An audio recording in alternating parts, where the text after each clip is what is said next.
Buenos días tengan todos ustedes. Sean bienvenidos a nuestra masterclass como parte del programa de ginecología oncológica del Instituto Nacional de Cancerología. El día de hoy tenemos una invitada especial, es la doctora Isabel Alvarado Cabrero. La doctora es patóloga, se dedica a la patología quirúrgica, tiene subespecialidad en patología mamaria, ginecopatología y uropatología. Ella es la jefa de patología quirúrgica del Centro Médico Nacional Siglo XXI y el día de hoy nos va a hablar sobre la biología molecular en las neoplasias ginecológicas y su impacto. Damos las gracias y la bienvenida a la doctora Isabel Alvarado. Muchísimas gracias al doctor David Cantú por su amable invitación y por la oportunidad que me brinda de pues compartir con ustedes esta información y pues muchas felicitaciones porque a pesar de los tiempos que vivimos, pues hay que seguir adelante y bueno, esto es una muestra de lo mismo. También al doctor Roberto Jaramillo que me ha ayudado con la parte técnica. Bueno, entonces vamos a comenzar. Voy a, como es bastante material y quiero terminar en tiempo y forma, algunos conceptos no voy a profundizar en ellos.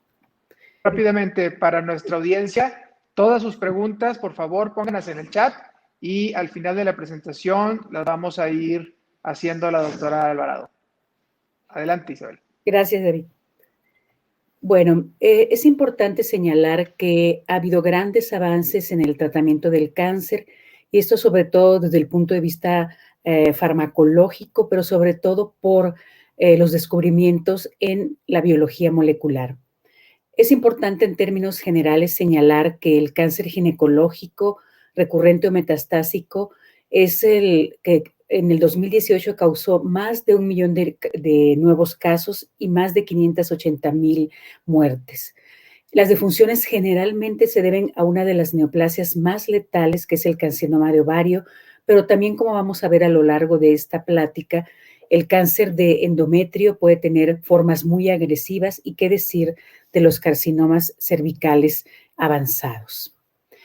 Las terapias blanco, a diferencia de las quimioterapias citotóxicas, inhiben la replicación del DNA y por lo tanto reducen la multiplicación celular, traduciéndose también en la disminución de mitosis.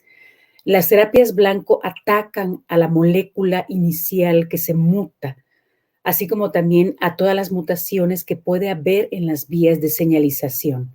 El cáncer conlleva a una gran cantidad de aberraciones genéticas y epigenéticas. Y aquí hay un parteaguas. Y el parteaguas en el estudio de la biología molecular, de las clasificaciones moleculares en las neoplasias en general, y no es la excepción, las ginecológicas, ha sido el estudio del atlas del genoma del cáncer. Empezamos con el cáncer de endometrio. El cáncer de endometrio tiene una caracterización patogenética, histopatológica y molecular. Esta es una fotomicrografía en donde se pone de manifiesto un adenocarcinoma de endometrio bien diferenciado, en donde no hay una invasión subyacente y en donde habría uno de esperar un buen pronóstico de la paciente. Por lo general así es, pero hay excepciones. En el otro lado de la moneda vemos una neoplasia con una gran cantidad de necrosis, que significa un alto índice de replicación celular, y la necrosis viable únicamente preserva el tumor hacia la periferia del mismo. En 1983, Böckmann describe 2 tipos patogenéticos del cáncer de endometrio. El tipo 1, que es el que conocemos regularmente, que se asocia a obesidad e hiperplasia atípica, y el tipo 2, que conocíamos casi siempre únicamente como carcinoma seroso, asociado a mujeres más añosas, pronóstico pobre, y esos eran los 2 grandes grupos. Vamos ahorita a ver qué pasó con la clasificación de Böckmann. La OMS 2014, hago un paréntesis para decir que probablemente en unos 3 o 4 meses ya está por salir la OMS 2020, pero los tipos de cáncer de endometrio, la gran mayoría son el endometrioide. También tenemos al cáncer seroso, células claras, indiferenciado, desdiferenciado, neuroendocrino y mixto. Como vamos a ver en las diapositivas posteriores, se dice fácil, pero hay una gran variabilidad interobservador y tal vez intraobservador cuando carcinomas de alto grado están en nuestro estudio. Esta es la clasificación de Böckmann. Los carcinomas de bajo grado se supone, como la neoplasia que vimos exofítica, que no invade el miometrio, se va a comportar bien. Pero la problemática que tenemos es que muchos casos en los que uno podría asegurar que el pronóstico de la paciente va a ser bueno, no lo es. Por otro lado, los carcinomas de alto grado, llámese, por ejemplo, adenocarcinoma endometrioide grado 3, en muchas ocasiones pueden confundirse con serosos o viceversa, de manera que el carcinoma de alto grado, en términos generales, tiene poca reproducibilidad. Desde aquí podemos ver entonces que el modelo de Böckmann en su momento fue bueno, pero que no reúne todas las características que satisfacen las preguntas en cuanto a conducta biológica de muchos tumores de endometrio. Ya lo decía, los problemas con la clasificación patológica es que necesitamos una mejor definición de aquellos carcinomas que vemos de bajo grado, pero que en un momento dado van a recurrir y pueden ser nefastos para la paciente. También necesitamos criterios más rigurosos para clasificar a los carcinomas de alto grado. Hay una publicación muy famosa, pues, en donde participan 3 patólogos ginecológicos, Robert Soslow, la doctora Esther Oliva y el doctor Clicks, en donde ellos vieron que había una gran variabilidad interobservador para la clasificación de los carcinomas endometrioides de alto grado. Y especifico, estas 3 personas que mencioné, estos grandes patólogos, son expertos en la materia. Otro de los problemas es que se requiere una mejor definición para el diagnóstico diferencial de un carcinoma indiferenciado versus neuroendocrino. Por ejemplo, en la actualidad decimos, es neuroendocrino cuando marcadores como la sinaptofisina y la cromogranina se presentan en el 100% de las células. Si la expresión de estos marcadores neuroendocrinos es en parches o focal, será carcinoma indiferenciado. Como vemos, es una clasificación muy superficial. Requerimos de criterios más rigurosos para referirnos a los carcinomas mixtos. Por ejemplo, cuando coexiste un carcinoma endometrioide con un seroso. Al día de hoy tenemos que cuando el punto de corte es 5% del componente menos dominante, se le denominará carcinoma mixto. Ahora bien, en el 2014 los tumores mixtos malignos mullerianos o carcinosarcomas estaban clasificados diferentes a los carcinomas. Hoy retomamos a esta neoplasia donde la driving force, la fuerza que conduce la transformación sarcomatosa es el carcinoma y se va a comportar como tal. Y en la clasificación de 2020 de la OMS vamos a ver que ya los carcinosarcomas aparecen en el grupo de las neoplasias epiteliales. Aquí tenemos una fotomicrografía que ilustra un carcinoma indiferenciado que tendríamos que utilizar marcadores de neuroendocrinos para ver si la denominamos neuroendocrina o un carcinoma de alto grado que tiene expresión focal. Por lo tanto, todavía las definiciones desde el punto de vista morfológico puede ser que no sean tan amplias para explicar toda la gama de conductas biológicas y respuestas terapéuticas. Muy bien. ¿Qué otros problemas existen en las clasificaciones patológicas? Los diagnósticos diferenciales. Entonces existe también una zona gris en donde hay carcinomas que ponemos no clasificables y son aquellos en donde ni siquiera el uso de la inmunohistoquímica nos permite establecerlos en una categoría específica de las hoy descritas por la OMS. Esta neoplasia podríamos decir que es un carcinoma endometrioide de alto grado, es un carcinoma seroso, pero es una variante poco común de un carcinoma de células claras. Entonces, como vemos, las neoplasias tienen patrones arquitectónicos que les son característicos, pero no siempre se presentan con la misma cara morfológica. Gracias al estudio del genoma del cáncer, entonces ha podido ocurrir una caracterización genómica, transcriptómica y proteómica del adenocarcinoma de endometrio. Y hoy en día contamos con 4 grupos o una clasificación del adenocarcinoma de endometrio que lo divide en 4 grupos. Tenemos entonces al primer grupo de adenocarcinoma de endometrio ya desde el punto de vista molecular. Son los adenocarcinomas de endometrio que tienen mutaciones en la polimerasa epsilon y también denominados POLI. Este tipo de neoplasias tiene un alto número de mutaciones, un bajo número de copias de DNA y tiene mutaciones frecuentes en PTEN, en la vía PIK13A y KRAS. El 50% de los casos va a tener mutaciones del P53 y yo considero este tumor como un tumor paradójico, porque tiene una gran cantidad de mutaciones, pero vamos a ver después por qué a pesar de ello tiene un buen pronóstico. Aquí tenemos uno de los carcinomas que hemos caracterizado meramente como parte de un protocolo porque todavía no utilizamos de manera rutinaria la clasificación molecular, en donde el tumor invade todo el espesor del miometrio. Uno esperaría que esta paciente hubiese tenido un pronóstico adverso, sin embargo fue un carcinoma endometrioide en el grupo de las mutaciones de la polimerasa epsilon, por lo tanto su pronóstico fue bueno. El segundo grupo que corresponde a la clasificación molecular del endometrio son los carcinomas que tienen inestabilidad microsatelital. En ellos hay hipermetilación del promotor MLH1 y vamos a también tener mutaciones en los genes KRAS, PTEN y ARID1A. Y aquí es bien importante porque si la pregunta es, al día de hoy hay que hacer marcadores de inestabilidad microsatelital para cuando evaluamos un carcinoma de endometrio, la respuesta es sí. ¿Por qué? Porque algunos de ellos, sobre todo los que pertenecen a este grupo, pueden asociarse al síndrome de Lynch, como lo vamos a ver. El tercer grupo en la clasificación molecular del cáncer de endometrio se refiere a aquellos tumores que tienen bajo número de mutaciones.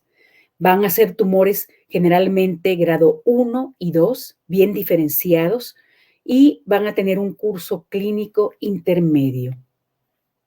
Y el cuarto y último grupo de los adenocarcinomas de endometrio son los de los más agresivos.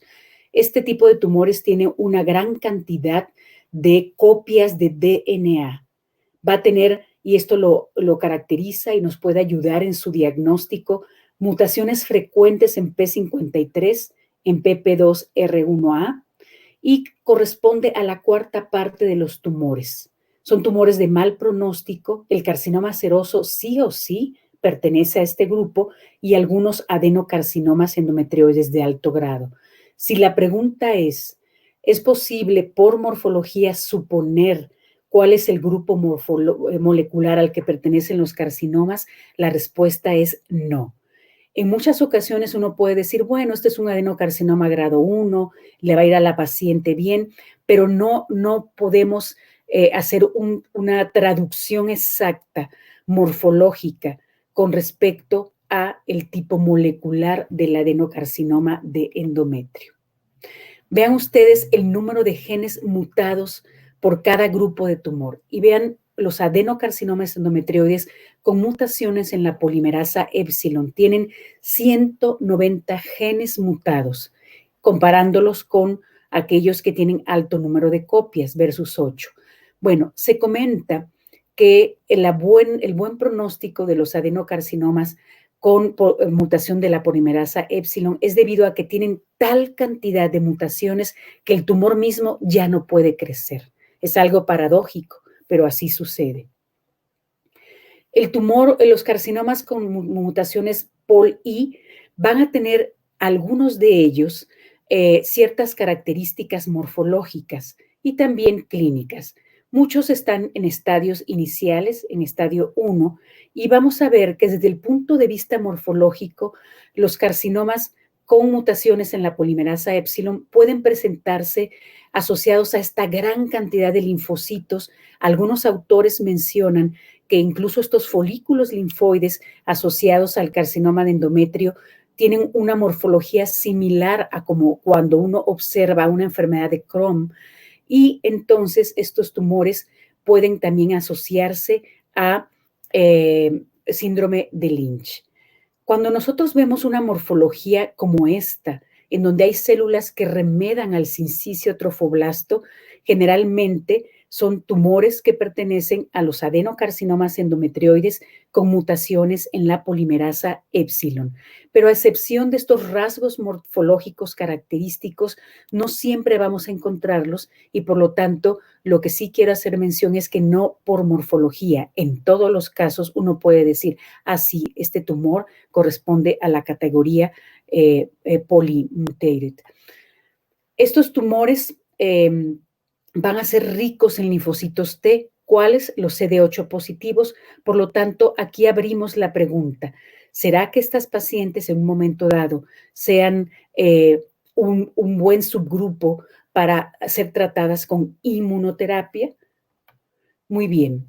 Los carcinomas con inestabilidad microsatelital, aquí como sabemos hay defectos en la reparación del ADN, y esto es muy importante, del 20 al 25% se asocian con síndrome de Lynch, y de ahí que nosotros tenemos que hacerlo.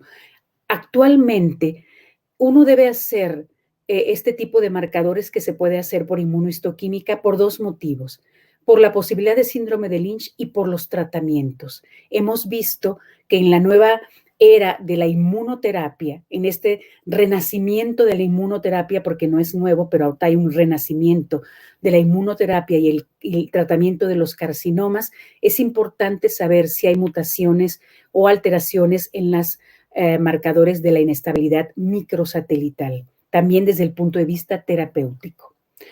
Los adenocarcinomas con inestabilidad microsatelital entonces son ricos en linfocitos, muchos de ellos pueden ser carcinomas indiferenciados o desdiferenciados, y muy rara vez son carcinomas de células claras o carcinomas que están localizados en el segmento uterino inferior.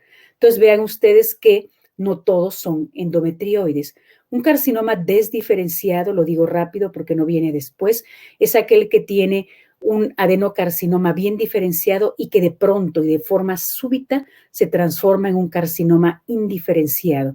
Fue descrito en el MD Anderson por nuestros queridos y compañeros, la doctora Anaís Malpica y nuestro profesor, el doctor Silva.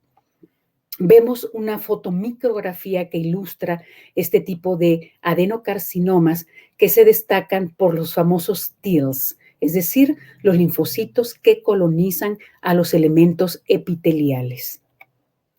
Aquí está el doctor Lynch, que murió el año pasado, en donde él describe, o lo que sabemos de Lynch con respecto al carcinoma de endometrio es lo siguiente. Las pacientes que tienen un carcinoma de endometrio en el contexto del síndrome de Lynch van a ser más jóvenes que con respecto a las pacientes que tienen carcinomas de endometrio esporádicos. Su masa corporal es baja, a diferencia del adenocarcinoma convencional que se asocia a obesidad, y vean cómo es importante saber que los adenocarcinomas de endometrio en el contexto de síndrome de Lynch son más agresivos. El tercer grupo molecular, los tumores que van a tener un bajo número de mutaciones y que van a tener un bajo número de copias de DNA, tienen un genoma más estable. Ellos van a tener mutaciones en dos vías, en la PIK3 y en la WNT beta-catenina. Y la mayoría de las neoplasias son de las que uno espera que tengan un buen comportamiento o un comportamiento no tan agresivo. Son neoplasias de bajo grado y que van a ser positivas a los estrógenos y a la progesterona. Este es un ejemplo de esas neoplasias, una neoplasia que remeda mucho a las glándulas del endometrio, y de ahí su nombre de adenocarcinoma endometrioide. Como no hay áreas sólidas, es un adenocarcinoma endometrioide grado 1 de la FIGO y aquí en algunas áreas un patrón billo-glandular. ¿Qué pasa de manera contraria con los carcinomas con alto número de copias de DNA, muy agresivos? Y aquí es importante saber en cuanto a cómo se muta el P53 en ellos, que sucede en el 92% de los casos. Si hay ganancias en la función del P53 y estamos haciendo inmunohistoquímica, la expresión va a ser nuclear. Pero si hay pérdidas, puede haber un patrón nulo o bien una expresión citoplásmica. Entonces, es muy importante saber cómo va a expresarse el P53, porque si estamos haciendo el P53 también por motivos de diagnóstico diferencial, podemos tener una interpretación no adecuada. Vías de desarrollo que están mutadas en el adenocarcinoma de endometrio o mutaciones que ocurren en vías moleculares. Las mutaciones pueden ocurrir en la vía PIK3-PTEN-mTOR. Esta vía regula crecimiento celular y supervivencia celular. Y en los adenocarcinomas de endometrio pueden haber mutaciones en esta vía hasta en el 80 a 95% de los casos. Importante saber que las mutaciones somáticas del PTEN ocurren hasta en el 69-80% de los casos de endometrio y se considera que esta mutación es un evento temprano porque se ha visto que ocurre tanto en aquellos adenocarcinomas de endometrio que en zonas adyacentes van a tener un fenómeno de hiperplasia. Entonces, es probable que este gen supresor que está cuando se muta favorezca a la progresión de hiperplasias atípicas a adenocarcinomas endometrioides. Otra de las vías mutadas es la del RAF y el receptor del factor de crecimiento fibroblástico 2. Esta vía normalmente regula la proliferación celular y al haber mutaciones de CARRAS por activarse las mutaciones en esta vía, va a haber una mayor frecuencia en la inestabilidad microsatelital. Esto ocurre en 15 a 24% de los adenocarcinomas de endometrio. Otra de las vías mutadas, y ya lo señalaba yo, es la de la W1NT beta-catenina. De nueva cuenta, estos tumores van a tener alteraciones en la migración celular y en la supervivencia y muerte celular. En las series de la literatura se ha visto que, por ejemplo, aquí de 53 casos de carcinoma de endometrio evaluados, los tumores que tenían elevación o alteraciones en el POL-I, en la polimerasa epsilon, la mayoría eran carcinomas endometrioides grado TES, había algunos casos serosos, había algunos casos de carcinomas de células claras y otros indiferenciados. Pero, como ya les comenté, a pesar de todo, los tumores que corresponden a este grupo tienen un buen pronóstico. Esta es otra evaluación de los carcinomas de endometrio hechos por la Universidad de Calgary en Canadá. De 99 casos, grado 3 endometrioides, la mayoría estuvieron en estadio 1, tenían abundantes linfocitos y algo importante, esta palabra que se repite en muchos carcinomas, la heterogeneidad intratumoral, también se presenta en los adenocarcinomas de endometrio.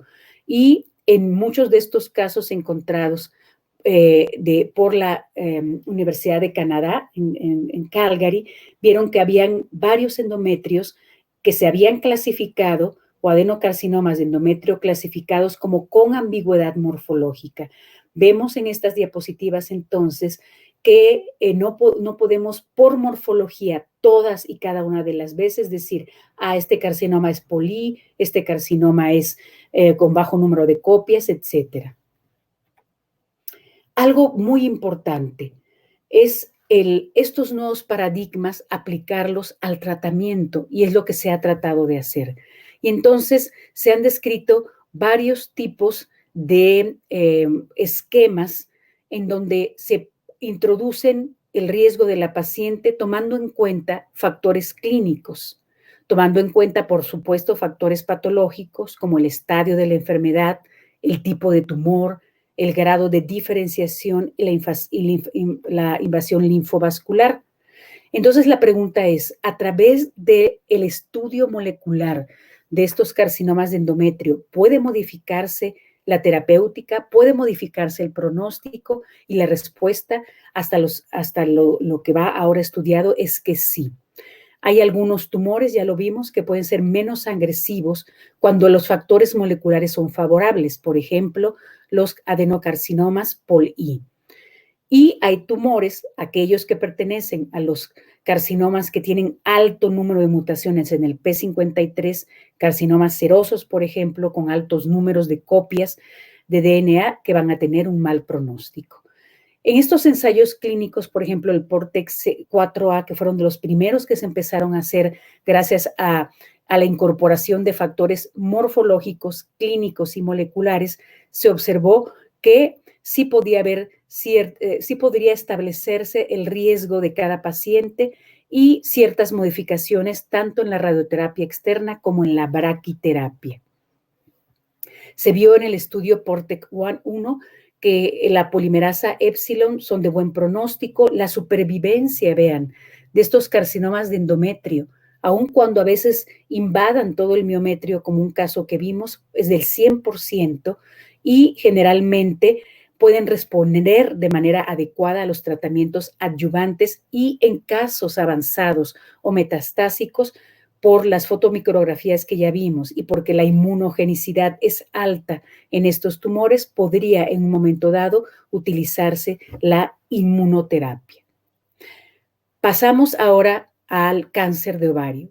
El cáncer de ovario, ¿qué decir? Es una neoplasia letal, sobre todo con su manifestación más importante, que es el carcinoma seroso de alto grado. Es la causa de muerte más común por una neoplasia ginecológica. 1 de cada 6 mujeres mueren en un lapso de 90 meses a partir de que se hizo el diagnóstico.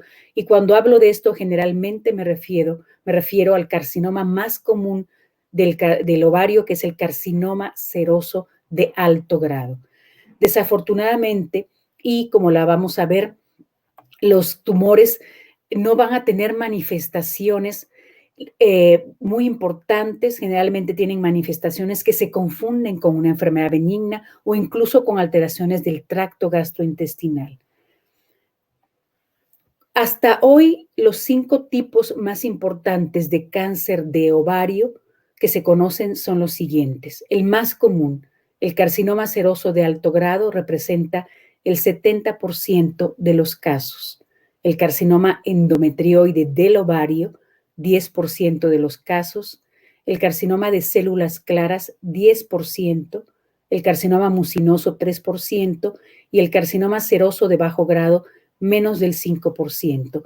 Y ya desde aquí puedo mencionar que vamos a ver hoy en día cuál es la histogénesis que se presenta como más frecuente para los carcinomas serosos de alto grado y el carcinoma seroso de bajo grado, que no lo vamos a ver a fondo, se considera que viene de otra vía, que es la vía en donde un cistadenoma seroso evoluciona a un tumor seroso limítrofe de bajo grado y este a su vez a un carcinoma seroso de bajo grado. El promedio de la mayor parte de las pacientes con carcinomas serosos de alto grado, que es el que ahorita vamos a ver, son posmenopáusicas. El promedio de edad es de 45 a 65 años. Como ya señalaba, la mayoría de estas pacientes, cuando llegan al hospital, los estadios son avanzados, la enfermedad está más allá del ovario. Son pacientes que llegan con ascitis. ¿Por qué? Porque ya ocurrió una diseminación extraovárica. El tumor puede diseminarse por extensión local, puede haber una diseminación intraabdominal importante y una gran diseminación por linfáticos. Son estas pacientes que tienen, muchas de ellas, el famoso omental cake, porque tienen plastrones en la cavidad pélvica debido a la gran cantidad de tumor que pueden desarrollar. ¿Cuál es la histogénesis de los carcinomas serosos de alto grado? Y algo que quiero hacer mención. En el inicio del estudio de estos tumores se consideraba como de gran importancia esta teoría. De hecho, se hicieron muchos estudios en gallinas en donde se inducía la ovulación para poner de manifiesto que esta ruptura continua del epitelio celómico favorecía a la formación de quistes de inclusión cortical que se mutaban, daban lugar a displasia y de ahí se originaba un carcinoma. Es una teoría que se considera hoy en día secundaria, pero que no hay que olvidar que existe. La teoría que prevalece ahora es que la mayoría de los carcinomas serosos de alto grado, sobre todo aquellos que ocurren en el contexto de mutaciones de BRCA1 y BRCA2, se originan en un carcinoma de la salpinge, sobre todo localizado en la fimbria, que vamos a ver que se ha denominado STIC por sus siglas en inglés, pero que se refiere a los carcinomas serosos intraepiteliales. Aquí tenemos la fimbria. Y vemos cómo en la fimbria, desde el estudio panorámico, se observa con respecto a esta porción, por ejemplo, del endosalpinx, cómo hay un engrosamiento. Y hay engrosamiento porque al mayor aumento observamos cómo hay un incremento en la proliferación celular, hay una pérdida en la polaridad de las células y vemos cómo los núcleos son grandes, vesiculosos con nucleolo aparente. Esta neoplasia o carcinoma seroso intraepitelial, o que vamos a leer en los libros como STIC, se considera el epicentro de muchos de los carcinomas serosos de alto grado. Actualmente, la etapificación de los carcinomas de ovario se considera como una sola, junto con los carcinomas de salpinge y los carcinomas del peritoneo pélvico, debido a que pues el origen es común y en muchas ocasiones, como la enfermedad desavanzada, no sabemos si se originó aquí o en el sistema mulleriano secundario. El sistema mulleriano primario es el que da lugar al útero, la salpinge, el cérvix, el tercio proximal de la vagina. Pero Lausland mencionaba que el sistema mulleriano secundario es la gran sombra del sistema mulleriano primario y este reside por fuera de los órganos que señalé, principalmente en el peritoneo pélvico, y de ahí que sí podemos llegar a tener carcinomas serosos primarios en este sitio que podrán declararse así cuando no haya tumor en salpinge, ovario o en otros sitios mullerianos. Hay varios elementos que nos dan a ver que ciertamente el carcinoma seroso intraepitelial es una lesión precursora. Por ejemplo, las mutaciones en el P53 tan patentes en el carcinoma seroso de alto grado se presentan tanto en el carcinoma seroso intratubario como en el seroso de alto grado. Por otro lado, se ha observado en varios estudios que las telomerasas más cortas se observan con mayor frecuencia en los carcinomas serosos que con respecto al carcinoma seroso intratubario. Es decir, que estos son cambios incipientes en los procesos de carcinogénesis.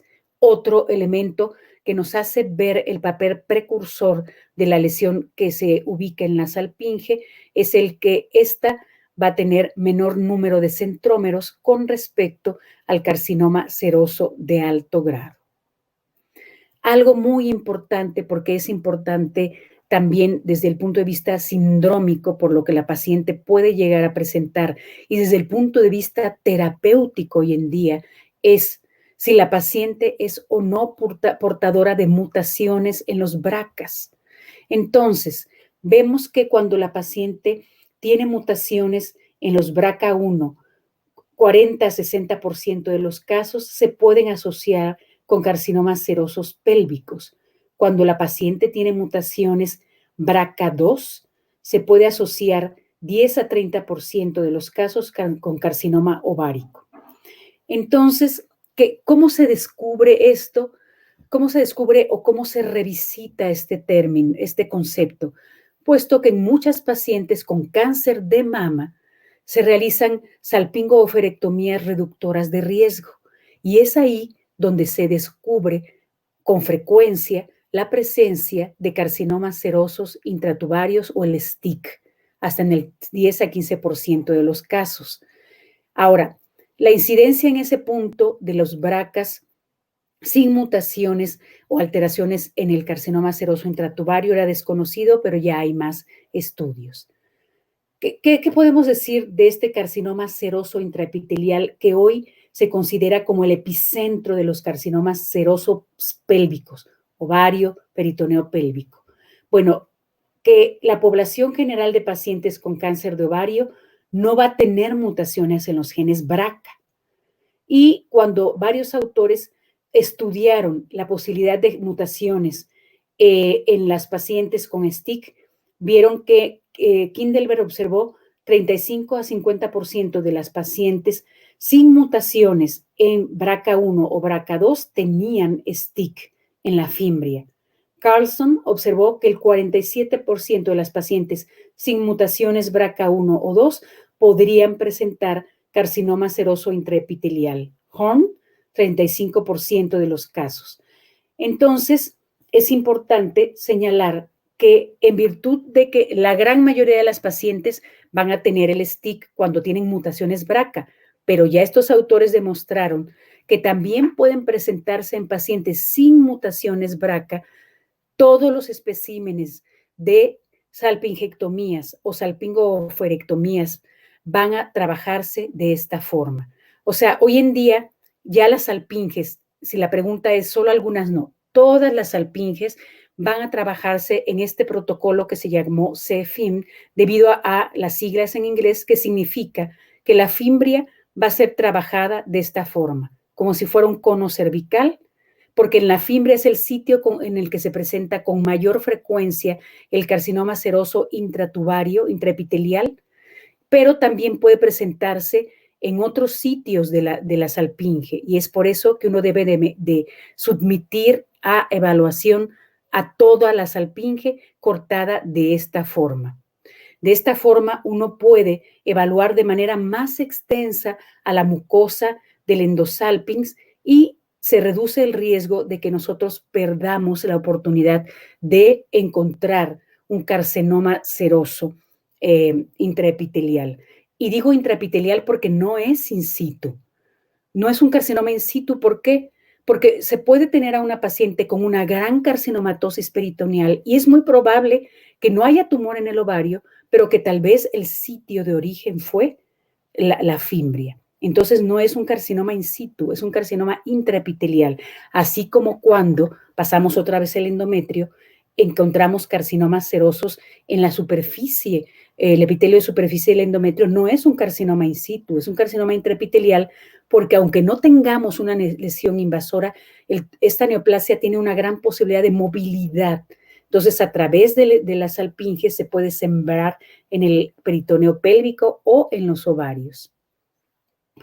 Es muy importante saber cuál es el riesgo de cáncer en los pacientes.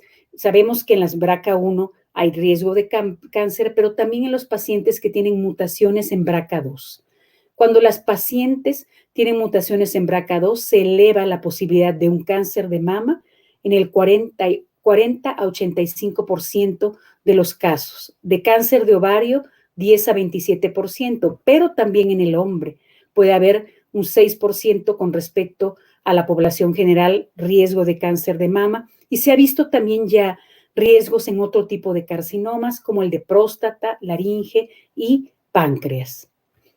Aquí tenemos una foto macroscópica del villano que encontramos en la gran mayoría de los casos que nos mandan un transoperatorio de cáncer de ovario en una mujer posmenopáusica, y es una neoplasia sólida que se ve de ya este color amarillento de las áreas extensas de necrosis, y aquí tenemos una fotomicrografía que nos habla del alto grado nuclear, incluso células más pleomórficas que las que normalmente ocurren en estas neoplasias. En su momento, yo recuerdo cuando hice mi posgrado en Boston, el doctor Scali le llamaba esto cero anaplásico, ese término ya no se utiliza, pero sobre todo se pone de manifiesto porque a veces hay neoplasias que podemos llamarle de otra forma, porque vemos que además del alto grado nuclear aparecen estos núcleos pleomórficos multinucleados, estas células multinucleadas. No, siguen siendo parte de un carcinoma seroso de alto grado. Y algo muy importante, gracias al Atlas del Genoma Humano, el proyecto del Genoma Humano, así como hay subgrupos moleculares en el carcinoma de endometrio, también los tenemos en el carcinoma seroso de alto grado.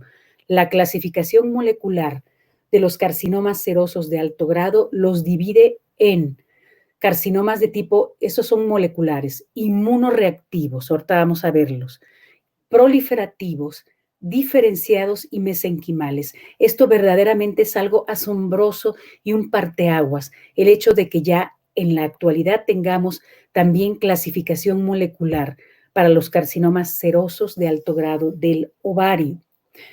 Los carcinomas inmunoreactivos son aquellos que sobreexpresan estas, que son denominadas quimiosinas, son genes que están mutados de las citocinas que favorecen a atraer hacia las neoplasias a los linfocitos T. También este es el inmunoreactivo, es un tumor que vamos a ver después que puede aparecer desde el punto de vista morfológico lleno o colonizado con linfocitos. El segundo tipo molecular de los carcinomas serosos de ovario es el proliferativo, que tiene una sobreexpresión de factores de transcripción, como es el HMGA2 y el SOX11. El tercer tipo es el tumor que sobreexpresa marcadores de proliferación, como es el MCM2 y el PCNA. Y vamos a tener un tumor diferenciado que expresa los MUC, estas proteínas que sabemos que están en la superficie, sobre todo el tracto gastrointestinal, que inhiben el hecho de que se adhieran agentes patogénicos, pero que cuando se mutan se presentan en muchas neoplasias y dentro de ellas son los carcinomas serosos de alto grado. Y este es el último grupo mutado de los carcinomas serosos, el mesenquimal, que es rico en genes OX, y estos genes sobre todo participan en la embriogénesis. Este grupo de neoplasias se relaciona con miofibroblastos y vamos a ver que son neoplasias que van a tener desmoplasia. Desde el punto de vista de comportamiento, los carcinomas con subtipo mesenquimal van a tener un peor pronóstico. Estos carcinomas vimos que están relacionados con genes que dan lugar a la proliferación de miofibroblastos, genes que provocan una proliferación desmoplásica y que probablemente son los que vemos en aquellos carcinomas que se están transformando a tumores mixtos malignos mullerianos, y vamos a ver un ejemplo. Y los carcinomas con subtipo inmunoreactivo, que vamos a ver que son aquellos que tienen las quimosinas, que se relacionan con las citocinas, que atraen a los linfocitos, van a tener un pronóstico favorable. Y ya mencioné, son abundantes sus linfocitos. Este es un ejemplo que yo puedo encontrar como de los carcinomas serosos que van a tener esa sobreexpresión de genes relacionados con la desmoplasia. Vemos que es un carcinoma seroso de alto grado que ya en su estroma está dejando ver la formación de cartílago como parte de un tumor mixto maligno mulleriano o carcinosarcoma. Tomar en cuenta que la fuerza, the driving force, en los carcinomas serosos que se convierten en carcinosarcomas o tumores triple SMT se van a comportar como carcinomas de alto grado en la mayoría de las veces. En las épocas clásicas, estos carcinomas eran clasificados como sarcomas. No, estos son neoplasias epiteliales y la OMS 2020 las tendrá clasificadas bajo ese rubro. Pasamos a otro tipo de tumor y tener cuidado cuando nos mandan un transoperatorio y uno ve que sale toda una gran cantidad de material hemorrágico viscoso y uno dice, no tengo problema, es un quiste endometriósico, pero a veces se ve que aunado a la endometriosis atípica hay una neoplasia. ¿Cuáles son las neoplasias que pueden asociarse a endometriosis? Dentro de ellas tenemos al tipo de este tipo de carcinoma, que es un carcinoma de células claras.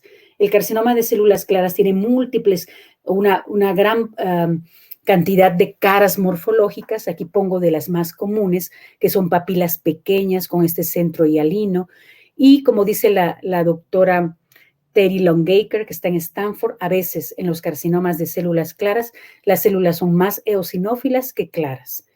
El carcinoma de células claras se presenta con un predominio en las pacientes japonesas por algún motivo. Vean cómo ocurre en el 15 a 25% de los casos. En Norteamérica y Europa, solo en el 1 a 2% de los casos. Y aquí hay algo importante que voy a señalar. El carcinoma de células claras, si se le compara con el carcinoma seroso de alto grado, este primero ocurre con mayor frecuencia en estadios tempranos y por lo tanto tiene mejor pronóstico. Pero cuando el carcinoma de células claras se presenta en estadios avanzados, es todavía más agresivo que los carcinomas serosos de alto grado. ¿Qué se ha visto desde el punto de vista molecular? Que cuando al carcinoma de células claras se le compara con el carcinoma seroso de alto grado, cuentan por lo general con el P53 nativo. A mí no me gusta hablar de silvestre o salvaje, de wild type. Creo que la traducción mejor es nativo.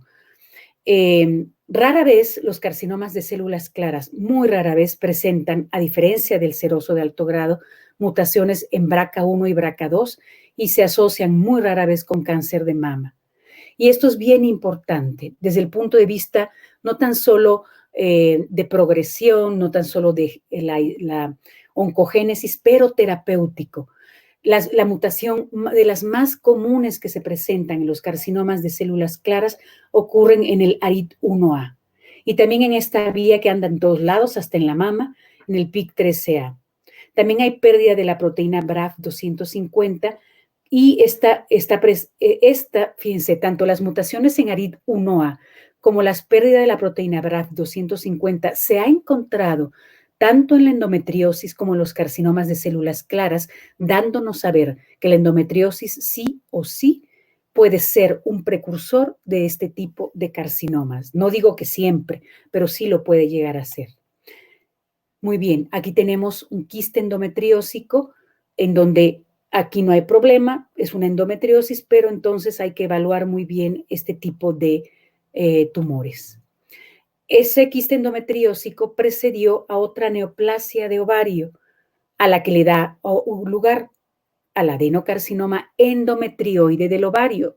Sí, endometrioide porque ocurre en el ovario, pero su morfología es muy similar al endometrio y de ahí que su nombre sea así.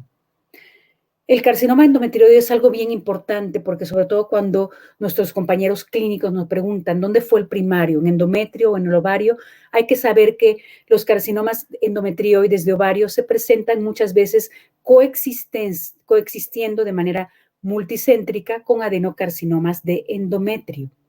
El carcinoma endometrioide sí tiene un mejor pronóstico que los carcinomas serosos de alto grado y los carcinomas de células claras. La mayoría, por fortuna, son carcinomas serosos de bajo grado. Las mutaciones frecuentes, vean, son en estos genes y en el PTEN ocurren hasta en el 20% de los casos, KRAS y en el BRAF. Me estoy yendo más rápido para tener posibilidad de algunas preguntas. Algo bien importante que se ha descubierto, aquí ya pasamos a las terapias blanco en los carcinomas ováricos. Sobre todo las terapias blanco que se han desarrollado son para inhibidores de PARP. Estas terapias, sobre todo para pacientes que tienen mutaciones en los BRCA1 y BRCA2, hay varios fármacos dentro de este rubro, inhibidores de PARP, dentro de ellos conocemos el olaparib. La angiogénesis en muchos órganos, y no es la excepción el ovario, es atacada con fármacos tales como el bevacizumab y el ARID1A tan mutado en el carcinoma de células claras se está probando con muchos fármacos que pueden bloquear esta mutación. Y ya esta es la parte final y es muy breve. También el cérvix uterino ha podido ser subclasificado en grupos moleculares. Cérvico-uterino, es importante señalarlo, sigue siendo o sigue teniendo en nuestro país una alta incidencia. La mama en el 2006 rebasó al cáncer cervicouterino, pero no debemos de tener el concepto erróneo de que ya no hay carcinoma cervicouterino. Sí lo hay, sobre todo hacia el sur del país. Vean ustedes cómo en el 2018 57,000 casos fueron diagnosticados y 311,000 mujeres murieron a consecuencia del mismo. El cáncer de cérvix uterino se divide en dos grandes grupos, el carcinoma exocervical o epidermoide y el adenocarcinoma de endocérvix. En nuestro medio es más común el carcinoma epidermoide, sin embargo, en países desarrollados donde el tamizaje por muchos métodos redujo de manera importante el carcinoma epidermoide, las cifras de adenocarcinoma endocervical aumentan o siguen en aumento. Y esto es algo muy interesante. De nueva cuenta, gracias al proyecto del Atlas del Genoma del Cáncer, al estudio de todo, de la proteómica, genómica, de todo el exoma de las neoplasias, se ha podido llegar a la conclusión que dentro del punto de vista molecular, el cáncer del cérvix uterino se divide en grupos de carcinomas epidermoides con escasa queratina, epidermoides con abundante queratina y los clusters, porque eso es a lo que pongo grupos, así lo traduje, los clusters de tumores en donde predominan los adenocarcinomas. Hay mutaciones y sobre todo mutaciones. Recuerden que aquí que el virus del papiloma humano actúa por medios inmunológicos también y hay mucha respuesta inmune, sobre todo relacionada con los antígenos de histocompatibilidad y hay una gran cantidad también de genes mutados a consecuencia de la infección por virus del papiloma humano. Y creo que esta es la última para que haya un tiempecito para preguntas. La inmunoterapia, y esto es algo que cuando estaba yo preparando un tema, una revisión que va a salir en una revista de biología molecular y cáncer ginecológico, me dio muchas esperanzas. Las células de los carcinomas, sobre todo epidermoides, expresan en su membrana el PDL1, que sabemos que se asocia con esta colonización por linfocitos, y vean que el pembrolizumab tuvo una pronta aceptación por la FDA como un tratamiento de tipo blanco molecular para los carcinomas de cérvix metastásicos avanzados. Esa es la última y de nueva cuenta, doctor Cantú, agradezco de todo corazón porque para mí estos son oportunidades de compartir un poquito, es la misión, creo, de las más importantes que uno tiene en esta vida. Muchísimas gracias. Gracias, doctora Alvarado, por su presentación. Tenemos varias preguntas, algunas bastante interesantes. Una de ellas es, ¿qué porcentaje de los casos son modificados el reporte de patología entre la morfología y si le hacen estudios moleculares a esa muestra? Bueno, esto no es algo que se haya hecho como estudios convencionales en las diferentes artículos en la literatura.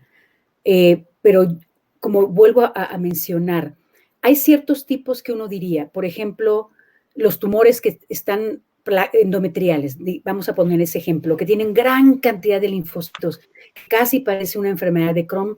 Uno puede decir, bueno, este tumor es muy probablemente de los tumores que pertenecen al grupo de las inestabilidades microsatelitales.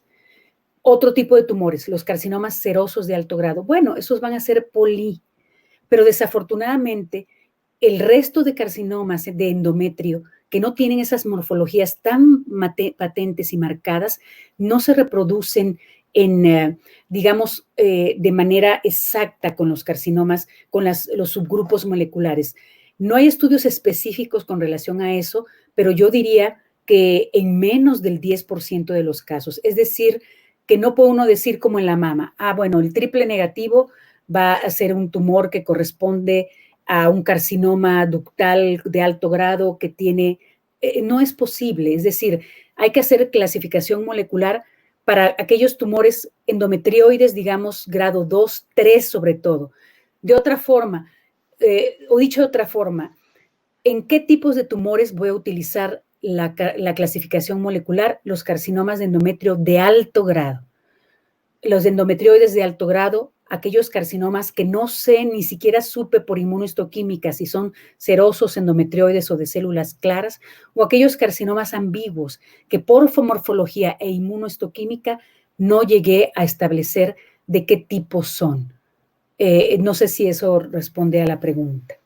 Sí, yo creo que sí. Y algo que a mí me llamaba la atención es en cáncer de endometrio, en cáncer de Sí. endometrio de bajo grado, ¿cómo, si es que es posible, determinar aquellos individuos que van a tener más riesgo de recurrencia de los que no? O sea, todos pensamos que el cáncer de endometrio, bajo grado, cirugía, tan, se acabó, adiós, bye. Pero como muy bien decías hace rato, hay un grupo de pacientes que recurren. Entonces, ¿cómo identificar ese grupo de mujeres? Bueno, aquí sí es importante, por ejemplo, cuando hace uno el conjunto de elementos, la parte clínica. Sabemos que cuando una paciente es más joven que lo habitual, puede ser una paciente que esté en un síndrome. Si la paciente tiene obesidad, si el grado es bajo, pero a lo mejor encontramos permeación vasculolinfática. Pero en un momento determinado, si la neoplasia no es invasiva, pero nosotros vemos que pueda tener heterogeneidad intratumoral, ese puede ser un tumor que aparentemente es grado 1, no lo muestramos bien, pero puede comportarse de manera agresiva. Pero sí entiendo bien tu pregunta, David, y es muy válida, porque sí es cierto, habrá el grupo de pacientes que se nos escapen, en donde sea una paciente que, como la fotomicrografía que puse en un inicio, tenga un tumor exofítico grado 1 y de pronto se comporte agresivo. Entonces, esa paciente es probable que si se hace un estudio molecular no sea una paciente con poli, sino sea una paciente que caiga dentro de los grupos intermedios. Ajá. Otra pregunta de la audiencia es, o sea, toda esta clasificación molecular en endometrio se hizo básicamente en endometrioide de endometrio.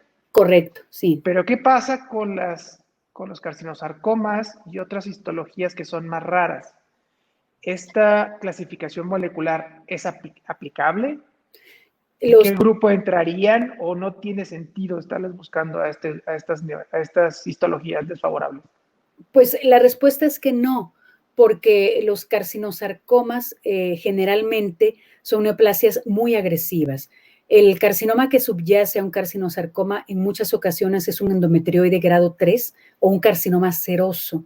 Entonces, per se ya sabemos que son tumores que muy probablemente tengan un alto número de copias, porque ya además, como pudimos ver, si es un carcinosarcoma, seguramente va a caer en los subgrupos en donde va a tener una gran, esto ya no lo puse porque sí va a ser muy amplia, en los grupos que van a tener una gran participación del microambiente, y la participación del microambiente con la célula epitelial favorece su diseminación y la permeación vasculolinfática. Entonces, en estos tumores, pues ya per se generalmente llevan implícito su mal pronóstico. Una pregunta acerca de los TILs. Uh-huh. TILs en cáncer de endometrio podría ser utilizado como se utiliza en cáncer de mama para predecir la respuesta. Sí, sobre todo en aquellos carcinomas que podemos ver que están infiltrando, que tienen un grado 2, 3, a veces uno no se decide, y que vemos que hay una gran respuesta, y sobre todo si tienen enfermedades avanzadas. ¿Por qué? Porque estas pacientes podrían ser, todavía no es algo, ya está abriéndose la inmunoterapia prácticamente hasta a todos los órganos, pero estas pacientes en un momento dado, si llegasen a tener estadios avanzados o metástasis, podrían ser tributarias de la inmunoterapia. ¿En qué casos se debe aplicar el protocolo de macro para salpinge? En todos.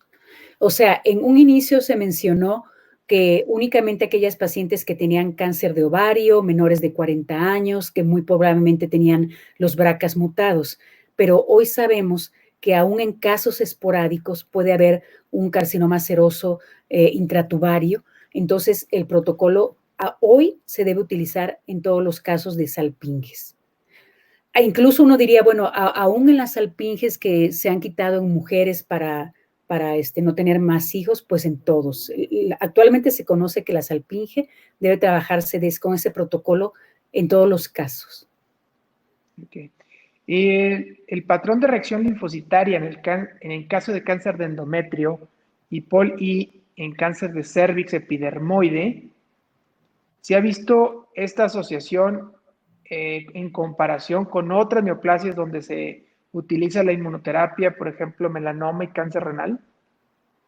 No, hasta ahorita el cervix es que digamos que va un poquito más atrás en cuanto a investigación molecular y actualmente se habla de la neoplasia localmente avanzado metastásica, pero no en correlación con algún otro tipo de neoplasia que también presente un fenómeno de TILS o inmunoterapia.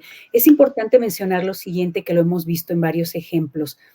Hay algunos carcinomas de cervix que están ricos en filtrado inflamatorio.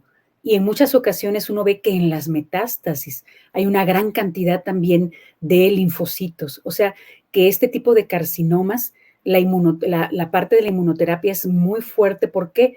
Porque llevan de por medio, además de las mutaciones que tienen per se, los genes mutados llevan la influencia de un virus, el virus que se incorpora al genoma, y este virus provoca toda una respuesta de linfocitos. Cuando uno estudia el carcinoma epidermoide de cervix, uno va a ver que está rico en antígenos de histocompatibilidad. Hay trabajos por ahí que hemos hecho hace varios años. Está rico en linfocitos T, CD4, CD8. Entonces, es un tumor, por eso que el pembrolizumab se aprobó rápidamente, porque la respuesta inmunológica es hacia el mecanismo de mutaciones, pero también a un agente infeccioso que está implicado. Muy bien. Pues damos las gracias a la doctora Isabel Alvarado por su charla. Ha sido muy ilustrativa. Hemos tenido cerca de 250 personas conectadas.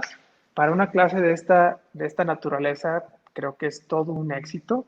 Tenemos compañeros de todo México Muchas gracias. y compañeros de otros países, Panamá, Colombia, Dominicana, El Salvador, Perú, Nicaragua. Entonces, pues, Isabel, como siempre, es un gusto escuchar tus charlas, que hayas tenido la oportunidad de participar con nosotros en esta masterclass, y pues nos despedimos de toda la audiencia. Damos las gracias nuevamente a la doctora Isabel Alvarado y estaremos pronto por aquí. Gracias y saludos a todos. Buen día. Gracias.